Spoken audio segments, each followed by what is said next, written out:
દર્શક મિત્રો, આપણે કામગીરી જોઈ, અત્યારે કામગીરી કરી રહ્યા છે આ લોકો, અને જેવી મોગરાવાડીના સ્થાનિકોને જાણ થતી જાય છે કે રતનસિંહભાઈ, પ્રદીપસિંહભાઈ અને અન્ય જે અગ્નિવીરના ટીમના સભ્યો છે અને મોગરાવાડીના સ્થાનિકો છે અહીંયા કામ કરી રહ્યા છે, ત્યારે અન્ય સ્થાનિકો પણ આવ્યા છે. શું નામ છે આપનું ભાઈ? મારું નામ આકાશ દેસાઈ. આકાશભાઈ, શું કહેશો? અને તમારો જે બોર્ડ છે, ઇવન રેલવે દ્વારા જે 60 દિવસ ઘટાડો બંધ રાખવા આવ્યું, શું કેવું છે તમારા સમગ્ર મામલે? મારે તો ખાલી આ લોકો એટલું જ કેવું છે મેડમ કે નગરપાલિકા ભાજપની, તાલુકા પંચાયત ભાજપની, જિલ્લા પંચાયત ભાજપની, એમએલએ ભાજપનો, એમપી ભાજપનો, સ્ટેટમાં ગવર્મેન્ટ ભાજપની, સેન્ટરમાં ગવર્મેન્ટ ભાજપની, તો આ નેતા લોકોમાં કઈ લેવાનું નહીં મળે. એ લોકો એક કામ નહીં કરાવે લોકોના. લોકો આવી રીતે હેરાન થવાનું, ને આ કામ જે તંત્રનું છે એ લોકોએ, સ્થાનિક લોકોએ કરવાનું. રાતના 11 વાગ્યાથી કામગીરી ચાલી રહી છે અહીંયા. ગઈકાલે રાતના મેડમ મારી સામે આ ટાઈમે લગભગ એક અંકલને આંટી એટલો મોટો ખાનો તો તમે જોઈ શકો છો, અહીંયા મારી સામે જ પડેલા. કાલે આજ આ લોકો એપાર્ટમેન્ટમાં એ લોકો રહેતા હતા, એટલે આ લોકો આજે આ કામ ચાલુ કરી રહ્યું છે. શું કહેવા માંગશો તંત્રને પણ અને પ્રજાને શું સંદેશ આપશો? પ્રજાએ જાગવાની જરૂર છે મેડમ.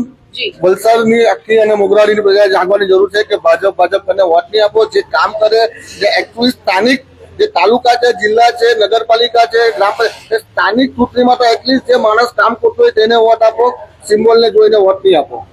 આ સમસ્યા અહીંયા કેટલા દિવસ મોગરાવાડી બંધ અને જે ખાડા પડ્યા છે કેટલા દિવસથી છે, શેને લીધે છે? મને તો પેલા એક વસ્તુ મને નથી પતી મેડમ કે 7 દિવસ તો પેલા આ લોકોએ ગન્નારું બંધ કર્યું.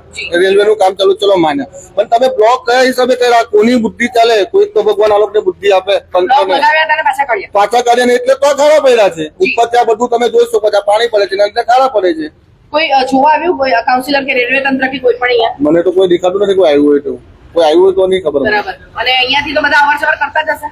હજારો માણસ અવર જવર કરે મેડમ. સ્કૂલના છોકરાઓથી લઈને નોકરિયાત માણસથી લઈને બધા જ અવર જવર કરે જાય છે. પણ જે તમારા ચૂંટાયેલા કાઉન્સિલર છે કે એ લોકો આ જ રસ્તો છે, એ લોકો માટે બી આ જ રસ્તો છે મેડમ.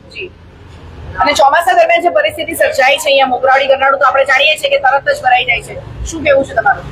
ગરનાળામાં તો એવું છે મેડમ કે પાઇપ મશીન મૂકે છે, પાણી નીકળી જાય છે, પણ ટાઈમ લાગે છે. એનું કોઈ અમને ઇસ્યુ નથી. એ તમને ખબર જ છે કે ગરનાળામાં પાણી ભરે, પણ જે મેઇન મુદ્દો છે, આ જે લોકો આટલા દિવસ પહેલા તો હજુ તંત્રની આંખ નથી ખોલતી. મને ખબર નથી બધા તંત્ર કઈ ગુડ નિંદ્રામાં છે. જી, અન્ય એક સ્થાનિક છે. જી, શું નામ છે આપનું? મારું નામ રિષભ ત્રિપાઠી છે. રિષભ, શું કહેશો તમે આ સમગ્ર મામલે? મેડમ, તમે જોઈ શકો કે આ ગન્નારું એકદમ ખરાબ પરિસ્થિતિમાં છે. આશુતોષ મિશ્રાજી, આપણા જે ઉપપ્રમુખ છે વલસાડ નગરપાલિકાના, તે એમ કહેતા હતા કે અમે કામ કરશું તો પરફેક્ટ કામ કરશું. મોગરાવાડી જનતાને પેલું આપેલું હતું કે ગન્નારું એટલે અમે એકદમ સારી રીતના, અને આપણા ધવલભાઈ પણ ઇલેક્શનમાં ખાલી એક જ વસ્તુ કહેતા હતા કે અમે અહીંયા બ્રિજ બનાવશું ગન્નારા પર.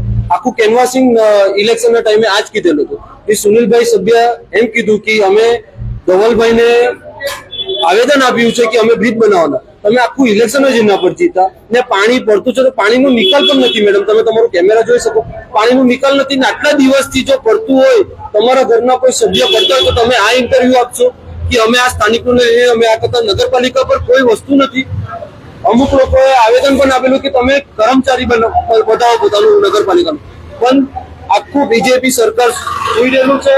આ સ્થાનિકોને આજે આવીને અહીંયા મજૂરી કરવા પડતું છે, ને પોતે પોતાના ખિસ્સાના પૈસા અમે બધાને આપતા છે.